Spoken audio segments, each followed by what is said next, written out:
The screen isn't just flashing red, it's bleeding out. You're looking at the 10-year Treasury yield, the single most important number in the global financial system, and it is tearing through resistance levels like a freight train through a sheet of paper. This isn't a correction, this isn't volatility, this is a regime change. You are watching the bond vigilantes, a force that has been dormant since the Clinton administration, waking up from a 30-year coma, and they are angry. They are looking at the math of the United States sovereign balance sheet. They are looking at the incoming administration's economic manifesto, and they are demanding a risk premium that Washington is not prepared to pay. If you think the Trump trade is just about buying banks and drilling stocks, you are about to get run over. The real story, the one that keeps fund managers up at night in Greenwich and liquidity desks sweating in London, is the collision between the Trump strategy and the immovable object of the U.S. Treasury market. We are standing on the precipice of a monetary experiment so radical it makes the 1970s look like a picnic at the Federal Reserve. Let's strip away the campaign rhetoric and the cable news noise. As a strategist, I don't care about the politics. I care about the plumbing. And the plumbing of the global financial system is about to be pressurized to a bursting point. The core of the Trump strategy for 2025 and beyond rests on three distinct pillars: aggressive, universal mercantilism via tariffs, a supply-side shock to the labor market via mass deportations, and a fundamental restructuring of the Federal Reserve's independence. Individually, any one of these policies would be a significant market event. Taken together, they form a trilemma that is mathematically impossible to resolve without a massive devaluation of the US dollar or a catastrophic spike in interest rates. The market knows this. That is why the term premium, the extra yield investors demand for holding long-term debt, is expanding. The smart money is not betting on a golden age. They are hedging against a Minsky moment. Let's dissect the first pillar, the universal tariff. The proposal to slap a 10 to 20% baseline tariff on all imports with a 60% levy on China is being sold to the public as a negotiating tactic or a revenue generator. But you need to understand the mechanics of how this hits the P&L of the S&P 500. This is not 2018. In 2018, the economy was cooler, inflation was dead, and supply chains were fluid. Today, we are operating in a capacity-constrained environment. When you impose a universal tariff, you are effectively enacting a one-time devaluation of the U.S. consumer's purchasing power. It is a consumption tax, plain and simple. But here's the kicker that the algos are missing: the working capital squeeze. American importers, the Walmarts, the Targets, the AutoZones, have to pay those duties cash on the barrelhead at the port of entry. They don't pay it when they sell the goods, they pay it when the boat docks. This drains liquidity from the private sector immediately. We're talking about hundreds of billions of dollars in working capital being sucked out of the private sector and handed to the Treasury. The argument that these tariffs will replace income tax is where the math completely breaks down.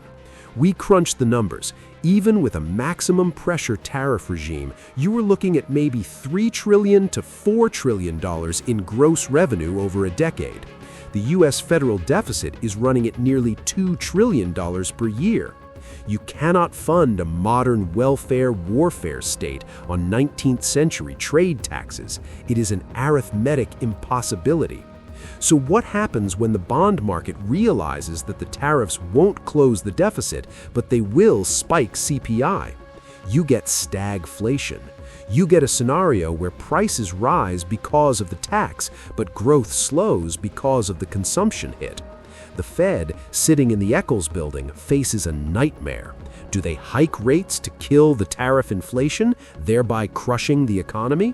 Or do they look through it, letting inflation run hot and destroying their credibility? This is the trap. Now, layer on the second pillar, the labor shock. The proposal for mass deportations is the single most inflationary policy lever available to a modern government. Forget the social aspect, look at the Phillips curve. The U.S. labor market is already tight. We have structural shortages in construction, hospitality, agriculture, and healthcare. If you remove 1.3 million to 3 million workers from the supply side of the labor matrix, you don't just create job openings for Americans, you create a wage price spiral. You cannot replace a migrant farm worker picking strawberries for $12 an hour with a suburban teenager. That labor supply does not exist. The result is a vertical shift in the cost of labor for the sectors that drive the core CPI. When construction wages spike because you removed 30% of the framing crews, the cost of housing, already the stickiest part of inflation, goes through the roof. This feeds directly into the Fed's supercore inflation metric. We're modeling a labor supply shock that could add 50 to 100 basis points to wage inflation within 18 months. And unlike tariff inflation, which is a one-off price level adjustment, wage inflation is persistent. It embeds itself in the psychology of the market. Once the guy framing the house gets a 20% raise, he isn't giving it back. This forces the terminal rate, the frantic resting heart rate of the Federal Reserve, to settle much higher than the market is currently pricing. The Fed funds futures are pricing in cuts. The Trump strategy implies hikes. That disconnect is where the violence in the market will happen. This brings us to the third and most dangerous pillar, the war on the Fed. You have heard the rhetoric, the comments about Jerome Powell's mental capacity, the floating of a shadow chair. This is not just bluster. This is a challenge to the institution of fiat money itself. The US dollar's status as the global reserve currency is not divinely ordained. It rests entirely on the belief that the Federal Reserve is politically independent and will defend the real value of the currency over the short-term whims of the White House. If the market starts to believe that the Fed has been captured, that rates are being held low to service the Treasury's debt or to pump the stock market before a midterm election, the exorbitant privilege evaporates. We are already seeing the early tremors. Look at the correlation between the dollar and gold. Typically, they move inversely. Lately, they have been rising together. That is a siren. It tells you that global capital is looking for safety, but it doesn't trust the U.S. Treasury bond as the ultimate safe harbor anymore. It trusts the dollar relative to the euro or the yen, but it trusts gold relative to the system. If Trump attempts to fire Powell or install a loyalist who subscribes to modern monetary theory with a MAGA hat on, the bond vigilantes will revolt. They will sell the long end of the curve. You could see the 10-year yield spike to 5%, 6%, maybe 7% in a matter of weeks. The Fed would lose control of the yield curve. And since the entire U.S. economy, from housing to auto loans to the federal interest expense, is leveraged to that rate, the consequences would be catastrophic. Let's talk about Scott Bessent's 3-3-3 plan. 3% deficit, 3% GDP growth, 3 million extra barrels of oil. It sounds elegant. It's what Wall Street wants to hear. It's the sane version of the strategy. But the bond market is skeptical. Achieving 3% real GDP growth with a shrinking labor force and a trade war is historically unprecedented. Productivity would have to skyrocket. We're talking AI revolution levels of productivity hitting immediately to offset the drag from tariffs and labor shortages. And the deficit? To get to 3% of GDP, you need massive spending cuts. But the incoming administration has promised not to touch Social Security or Medicare. That leaves discretionary spending. You could zero out the entire military and you still wouldn't get there. The math implies that the deficit will not shrink, it will grow. We are staring at a fiscal deficit that is structurally stuck at 6 to 7% of GDP during an economic expansion. This is fiscal dominance. The Treasury is issuing so much debt that it is overwhelming the global capacity to absorb it. Every auction is a test. We saw a mediocre 30-year bond auction last month, a tail of 2 basis points. That was a warning shot. If the Trump trade accelerates and we get the tax cuts extended, the TCJA extension alone costs $4 to $5 trillion. Plus, the new corporate tax cuts, the supply of treasuries hitting the street will be a tsunami. Who buys them? The Chinese are selling, the Japanese are hedging. The Fed is doing QT. That leaves the domestic saver and the hedge funds, and they will only buy at a price. That price is a much, much higher yield. So how do you trade this? The naive play is to just buy stocks because deregulation is good. And yes, for a few quarters, the sugar high will be real. Banks will lend more as capital requirements are slashed. Energy companies will drill as ESG mandates are incinerated. Crypto will go parabolic as the SEC gets gutted. We could see the S&P 500 melt up to 7,000 in a nominal frenzy. But you have to look at the real return. If the stock market goes up 20%, but the currency devalues by 15% and inflation runs at 6%, you haven't made money. You've just kept pace with the destruction of the unit of account. This is the crack-up boom scenario that the Austrian economists warned about. The sophisticated play is the curve steepener. You want to be short the long bond. The 2-year Treasury might stay anchored if the Fed is bullied into cutting rates, but the 10-year and the 30-year are going to scream higher to compensate for the inflation risk. This bear steepening is the classic sign of a market losing faith in the long-term stability of the currency. I am looking at the 2s-10s spread. It has been inverted for an eternity. The Trump strategy will uninvert it, not because the economy is healthy, but because the long end is collapsing. And what about the dollar? This is the paradox. Trump wants a weaker dollar to help exporters. Lighthizer wants a weaker dollar to balance trade. But the policy mix, tariffs and loose fiscal policy, creates a stronger dollar. Higher tariffs reduce imports, which reduces the supply of dollars globally. Higher yields attract foreign capital. So the market forces will push the dollar up, crushing emerging markets and tightening global financial conditions. The administration will then have to intervene. We might see the Treasury selling dollars to buy yen or euros. We might see capital controls. We might see the Plaza Accord 2.0. When a government fights the market eventually wins, but the government can cause a lot of damage in the interim. This is the volatility supercycle. The era of the Great Moderation is dead and buried. We are entering a period where politics drives macro, not the other way around. Every tweet, every executive order, every FOMC press conference is a potential flash crash or melt-up event. The liquidity in the Treasury market is thin. The depth of the order book is the lowest it has been since the financial crisis. It wouldn't take much, a failed auction, a hot CPI print, a geopolitical flare-up, to trigger a liquidity air pocket. You need to watch the R-star, the neutral rate of interest. The Fed thinks it is around 3%.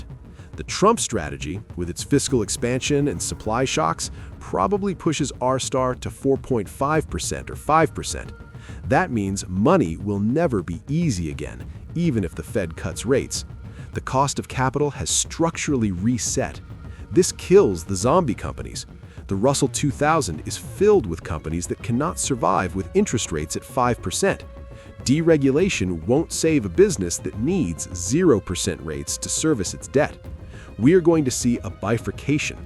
The cash-rich behemoths, big tech, big energy, will survive and consolidate, while the bottom 40% of the corporate sector faces a wall of maturities they cannot refinance. The endgame here is a showdown between the bond vigilantes and the Federal Reserve. If the 10-year yield hits 5.5%, the housing market freezes. If it hits 6%, the banking system starts to wobble. Remember the unrealized losses on their bond portfolios? At that point, the Fed has to make a choice. Do they let the system clear and accept a depression, or do they capitulate and do yield curve control? YCC is the nuclear option. It means the Fed prints infinite money to buy bonds and cap the yield. That is when the dollar collapse scenario moves from a conspiracy theory to a base case. That is when you want to own hard assets, gold, Bitcoin, land, commodities, anything that the government cannot print. The Trump strategy is a high-stakes gamble that the U.S. economy can grow its way out of a debt trap through sheer force of will and protectionism. It is a bet that the laws of economics can be suspended by executive order.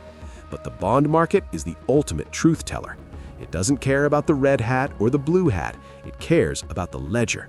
And right now, the ledger is flashing a warning sign we haven't seen in 50 years. We are moving from a world of risk-free return to a world of return-free risk in government bonds. Look at the credit spreads. High-yield spreads are suspiciously tight. The market is pricing in perfection. It believes that corporate tax cuts will offset the rate shock. This is complacency. When the liquidity tide goes out, those spreads will blow out. The volatility in the Treasury market always eventually spills over into credit and equity. You cannot have the risk-free rate gyrating like a penny stock and expect the S&P 500 to trade at 22 times forward earnings calmly. Something has to give. The institutional flows are already shifting. We are seeing endowments and pension funds slowly moving out of nominal treasuries and into private credit, infrastructure, and inflation-linked bonds. They're voting with their feet. They see the fiscal trajectory, they see the political dysfunction, they see the Trump strategy not as a savior, but as an accelerant to the trends that were already in place: deglobalization, inflation, and debt monetization. You have to be nimble. The old 60-40 portfolio is a suicide pact in this environment. If bonds and stocks fall together, which they will in an inflation shock, you have no hedge. You need a portfolio that is robust to fiscal dominance. That means being long volatility, that means being long commodities, that means understanding that cash is not a safe haven, it is a melting ice cube. The king dollar might have one last parabolic run-up as the global system seizes up, but the long-term trajectory is debasement. The next few months are going to be a masterclass in game theory. Trump will push, the Fed will push back, the bond vigilantes will cast the deciding vote. If you are sitting in cash waiting for clarity, you are going to get run over. The clarity is the chaos. The strategy is the volatility.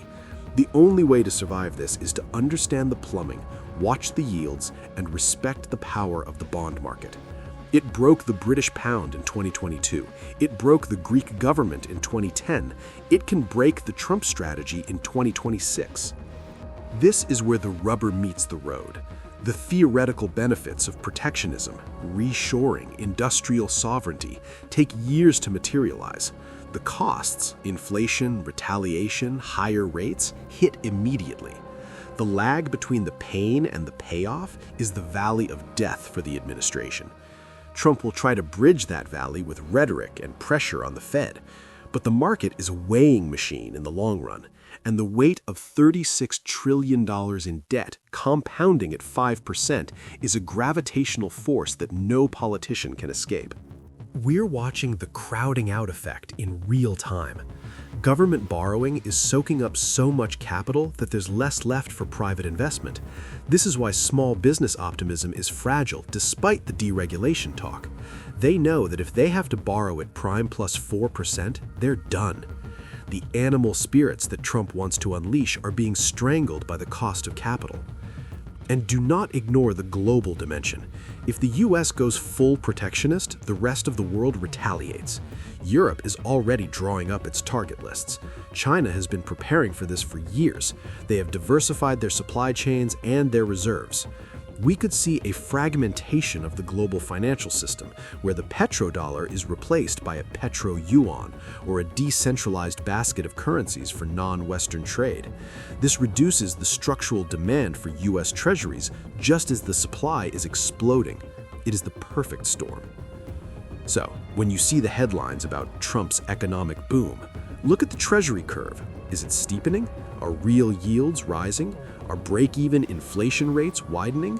That is the scoreboard. Everything else is just marketing. The Trump strategy is an attempt to rewrite the rules of global engagement, but the rules of mathematics are stubborn. The bond market is the enforcer, and right now the enforcer is racking the slide on a shotgun.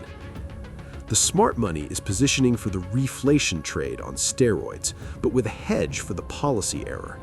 A policy error where the Fed tightens too much into a slowdown or eases too much into an inflation spike is the highest probability outcome. The narrow path to a soft landing has become a tightrope walk in a hurricane. You don't walk the tightrope, you buy the net. The net is real assets. The net is shorting duration. The net is owning the volatility. As we move toward the inauguration in the first 100 days, the speed of information will be blinding.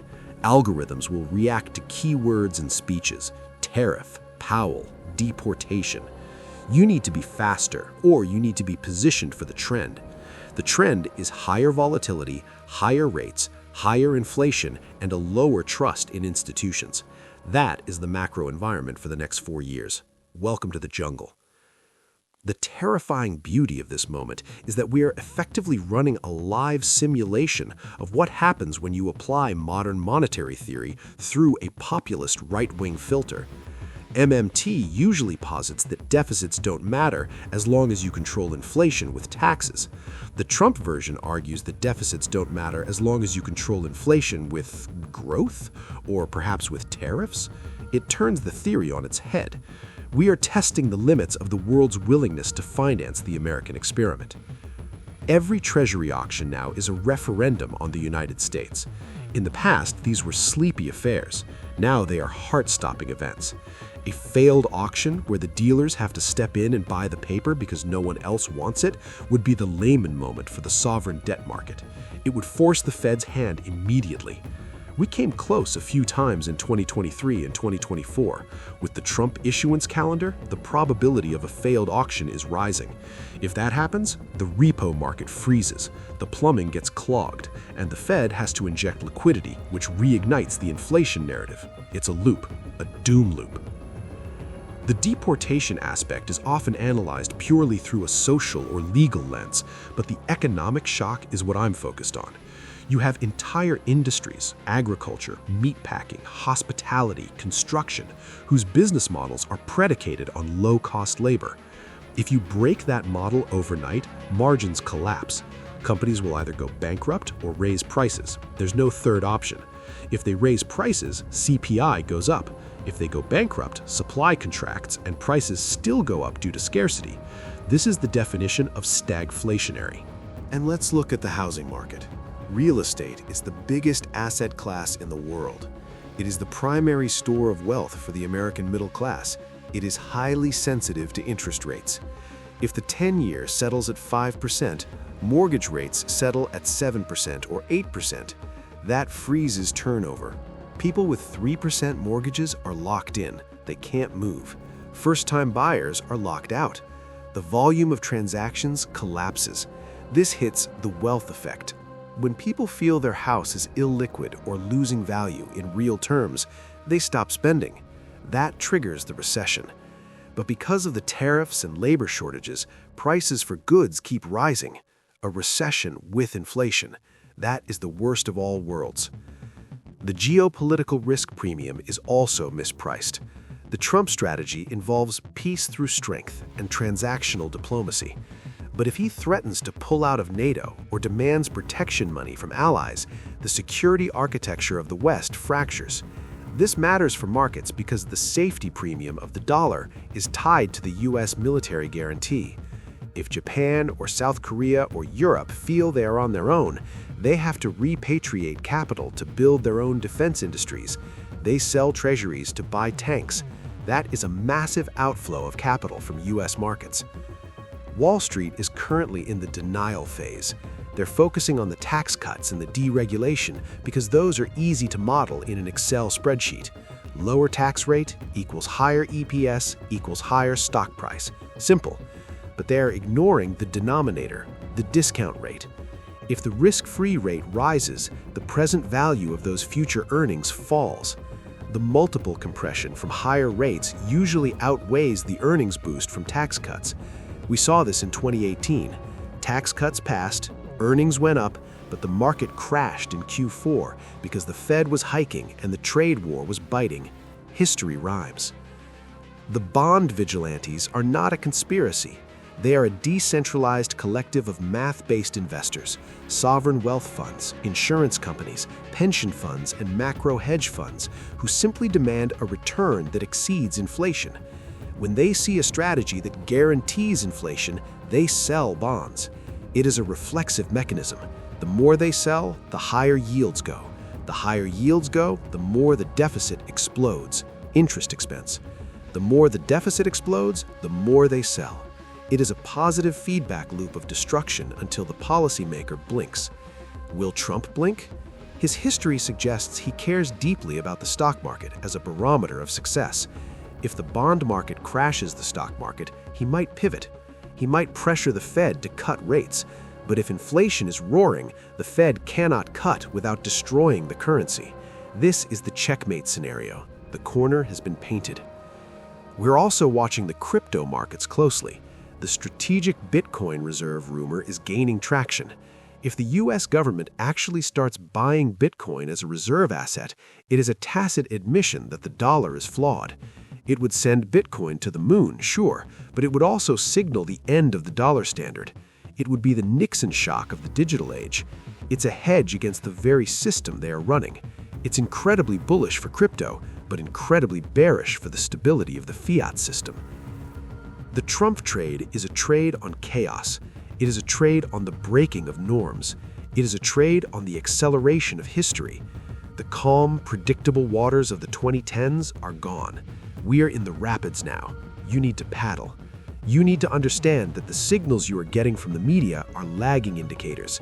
The leading indicator is the price of money, and the price of money is telling you that the risk is to the upside. Consider the term premium again. For years, it was negative. Investors were willing to pay for the safety of long-term treasuries. Now, it is positive and rising. That means investors require extra compensation to lock up their money for 10 or 30 years. They are terrified of the unknown unknowns of the Trump strategy. They are terrified of a debt ceiling breach that isn't just political theater, but results in a technical default. They are terrified of a politicized Fed.